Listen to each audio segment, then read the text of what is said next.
мегӯем ба шумо бинандагони азизи телевизиони сайёҳӣ ва ҳунарҳои мардумӣ, пешниҳоди шумост нашри навбатии барномаи сайёҳии варзишӣ ва имрӯз тасмим дорем ки ҳамроҳи якчанд нафар сокинон, яъне кормандони боғи табиии Сарихосор сафари сайёҳати варзишӣ тавассути ана ҳамин мотоциклҳо анҷом диҳем ба минтақаи воқеан ҳам хушбоду ҳаво ва зебоманзари оби гӯгирди ноҳияи Балҷувон, аниқтараш ки воқеъ аст дар Сарихосор ва меравем.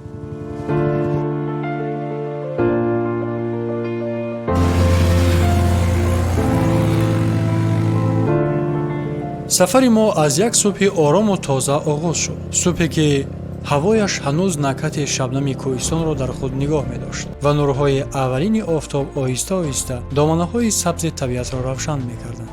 дар ҳамин фазои орому илҳомбахш мо як гурӯҳи хурд вале бо иродаи устувор ҳамроҳ бо 6 нафар кормандони боғи табиии Сарихосор ба як сайёҳати варзишӣ мотоциклрониву пиёдагардӣ роҳ пеш гирифтем.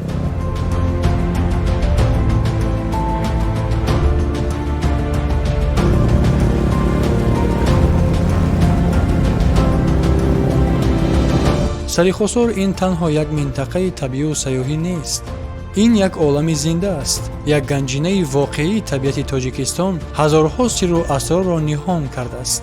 ҳазорҳо гектари ин боғи табиӣ на танҳо бо ҷангалҳои зичу ғанӣ ва чашмаҳои шифобахшаш машҳур аст, балки бо гуногунии ҳайвоноти ваҳшӣ ва манзараҳои нотакрори кӯҳистонаш ҳар як меҳмонро ба ҳайрат меорад. ин ҷо маконест ки варзиш ва табиат ба ҳам мепайванданд. маконест ки ҳар қадам ҳам тамрин асту ҳам лаззат.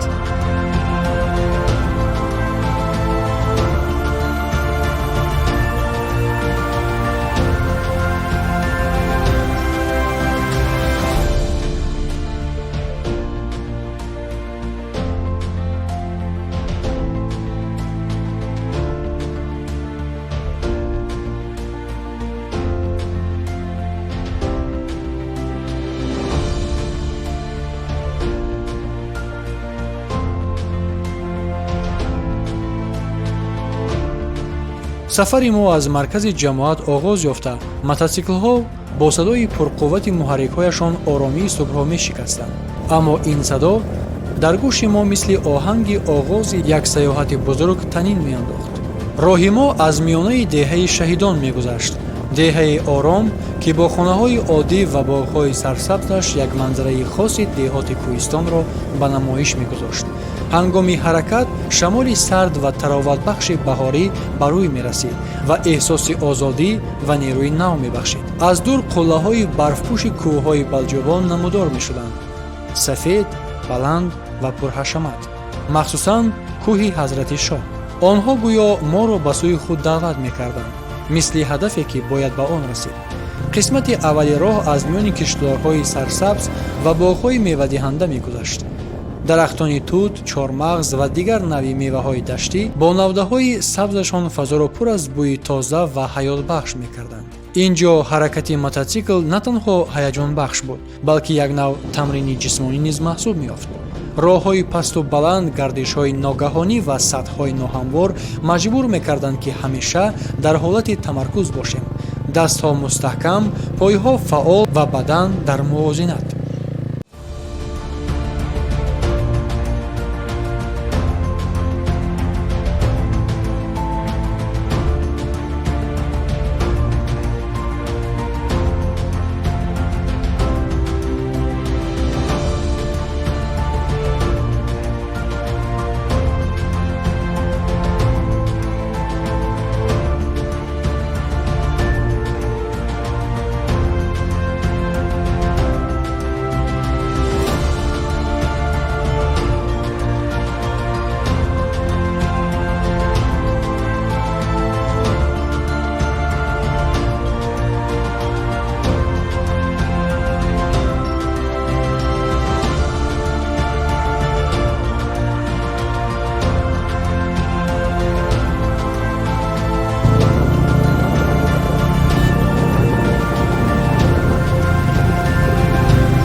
пас аз тақрибан 3 километр роҳ мо ба як бошишгоҳи муваққатӣ расидем. ин макон ки дар баландии бештар аз 1500 метр аз сатҳи баҳр ҷойгир буд, барои мо чун нуқтаи оромиш ва истироҳати кӯтоҳ хизмат кард. хонаҳое ки ягон дар ин ҷо сохта шуданд нишонаи зиндагии мавсимии сокинони маҳаллӣ буданд, одамоне ки бо табиат ҳамоҳанг зиндагӣ мекунанд. мо чанд лаҳза истодем. ҳавои тоза нафасҳоро муаттар мекард ва манзараҳои атроф ба чашм як оромиши аҷиб мебахшиданд. аз ин ҷо саёҳати мо ранги дигар гирифт. мотоциклҳо дар ин нуқта қарор гирифтанд ва мо ба пиёдагардӣ гузаштем.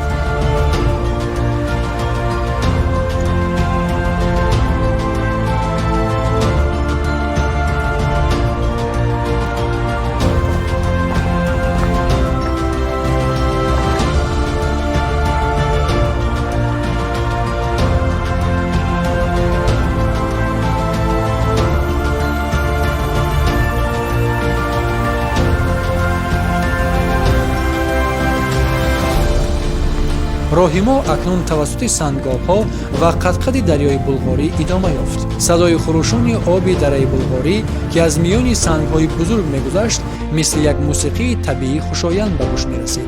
сангҳои лағжанда ва сатҳҳои нобаробар пайваста талаб мекард, ки бадан дар мувозинати комил бошад.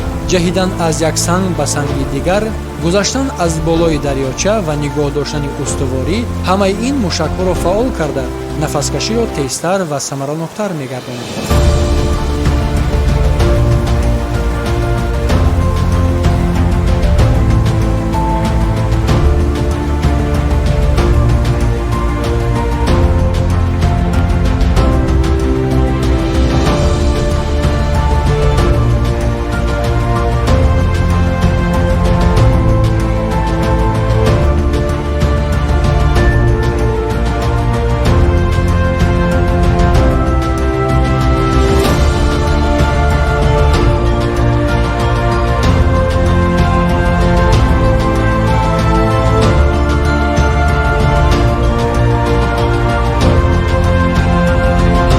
баландӣ тадриҷан зиёд мешуд. ҳаво сардтар, вале покизатар мегашт. ҳар нафас мисли як қувваи нав ба бадан ворид мешуд. пас аз убури як қисмати сангобҳо мо ба минтақаи ҷангалистон расидем. ин ҷо гӯё як дунёи дигар буд. гулу гиёҳҳои мавсимии ин минтақа басо назаррабост.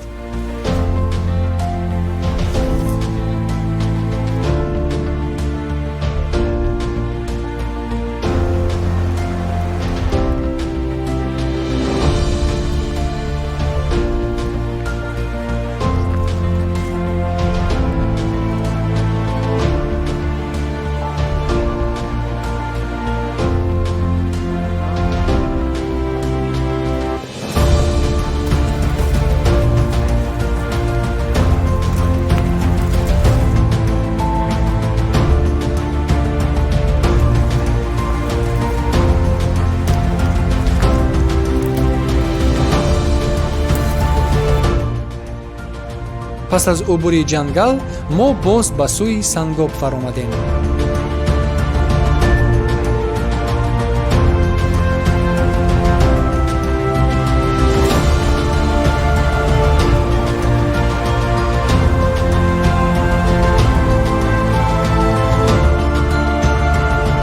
ва ниҳоят ба яке аз нуқтаҳои муҳимтарини сафар расидем: чашмаи оби Гугил.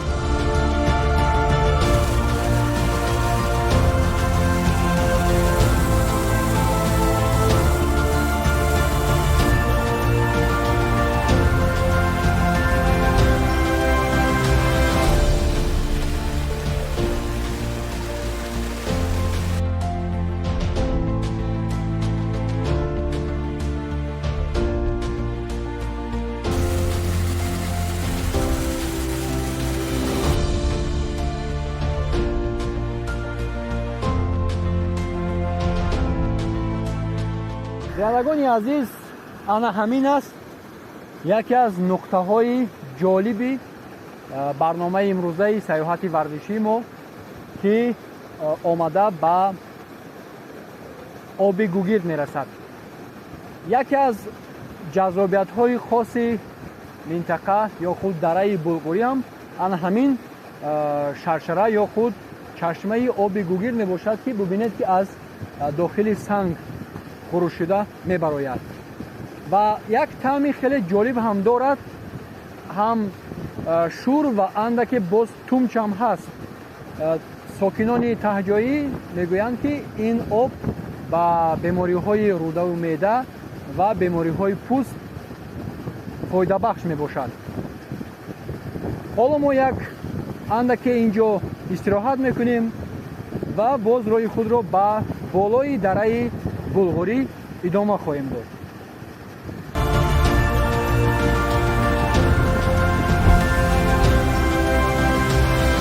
об рост аз дохили шух ҷӯшида мебаромад ва аз миёни сангҳо ҷорӣ шуда ба дарёи Булғорӣ ҳамроҳ мегашт. ҳангоми наздик шудан аввал бӯи гугирд эҳсос мешавад, бӯе ки барои бисёриҳо шояд ғайриоддӣ бошад, аммо дар асл нишонаи хосияти шифобахшии об аст. мо дар канори чашма истодем. ин ҷо оромии ҳукмфармо буд, танҳо садои об ва шамоли сабук.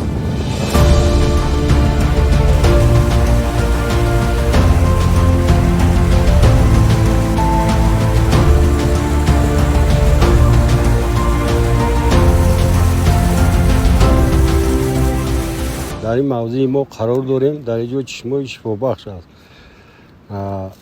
гугирд мегӯянд ин барои касалҳои пӯст, бемориҳои гурда, рӯда, ҳамин чизо фоиданок аст. ҳамин оби гугирд ин хуш намешавад.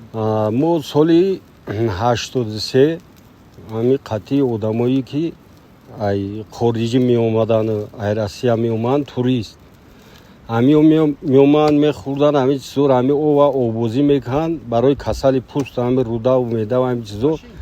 бо меомаданд соли дигаш мегуфтанд ҳамин беҳад фоиданок аст. бо ҳаминҷа банкҳо да мегирифтанд тарафҳои Россияву ҳамҷо Қазоқистону, Беларусияву, Украинаву мебурданд ҳамин барои шифобахшӣ ҳамин оби гугирд. вобаста ба зимистону тобистону баҳору мисол тирамоҳ як чен мест ҳамин оби гугирд, як кам намешавад, зиёд ҳам намешавад, як чен меравад. барои ҳамин касали пӯст и бо обозӣ кунанд мумкина, мисол ҳам касали пӯста нобуд мекунанд. сафари мо идома ёфт. дараи Булғорӣ дар ҳар қадам зеботар мешуд. аз ду тараф шӯхҳои баланду азим дар миён дарёи хурушон ва сангҳои гуногун рангу гуногун шакл дар атроф.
ба ҳангоми бозгашт аз ин тарафи дарвозакӯҳ манзараҳои басо назаррабою дилфиреб ба кӯҳи ҳазрати шоҳ кушода мешавад.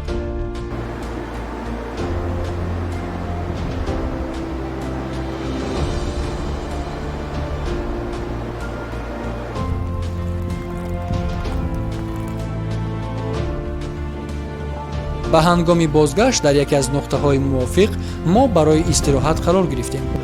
зери сояи дарахтони бузург дар канори дарьё оташдон барпо шуд. дуд оҳиста ба осмон боло мерафт ва бӯи гӯшти бирён шуда фазоро пур мекард.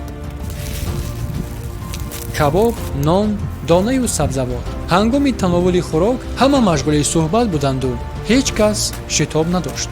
ин лаҳзаҳо барои истироҳат, барои андеша ва барои эҳсоси мукаммали табиат буданд.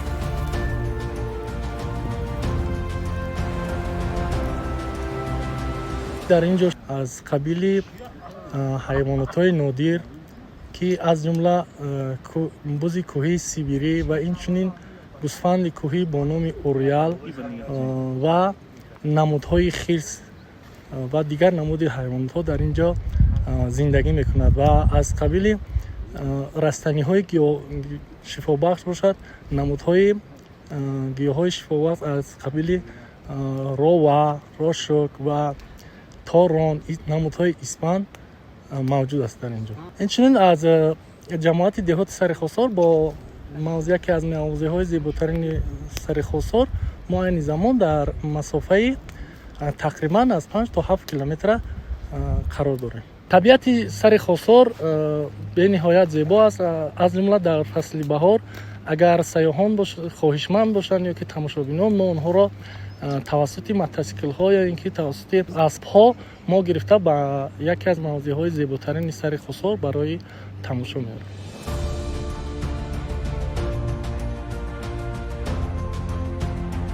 пас аз ин мо макони истироҳат ва хӯрокхӯриамонро аз партоб пора тоза кардем. ин як қоидаи ҳатмӣ аст.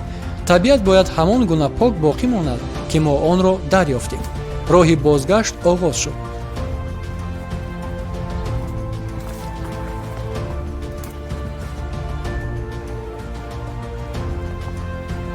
офтоби рӯ ба ғуруб ба сангҳо нур мепошид ва манзараҳоро боз ҳам зеботар мекард. ҳаво каме гармтар, аммо ҳамоно тозаю салқин буд.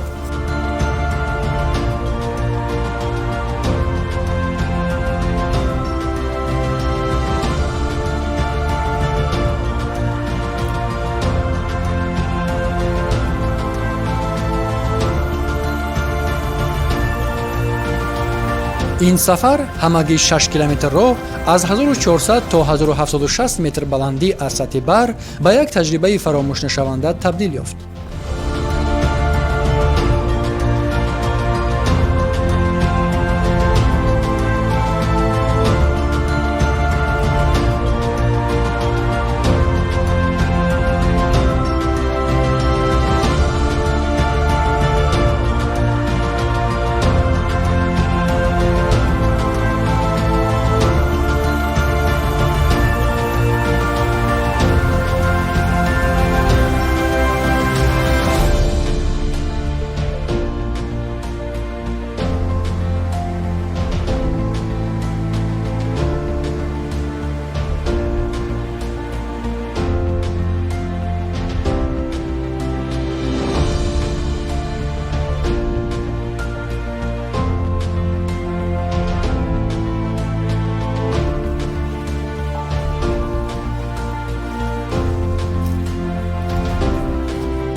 ҳар қадам омӯзишу тамрин, ҳар манзара илҳом, ҳар нафас ҳаёт. ба як таҷрибаи фаромӯшнашаванда табдил ёфт. Сари Хосор на танҳо як макони сайёҳӣ аст. ин маконест ки инсон худро боз дар меёбад. ҷоест ки ҷисм қавӣ ва рӯҳ ором мешавад. ин ҷо ҳар кас метавонад роҳи худро пайдо кунад. хоҳ бо мотосикл, хоҳ пиёда ва хоҳ бо аспҳо. ва муҳимтар аз ҳама, ин ҷо табиат бо тамоми зебоияш шуморо интизор аст. Сари Хосор ҷое аст ки ҳар қадам ҳикоя аст ва ҳар ҳикоя арзандаи бозгашт ба ин минтақа.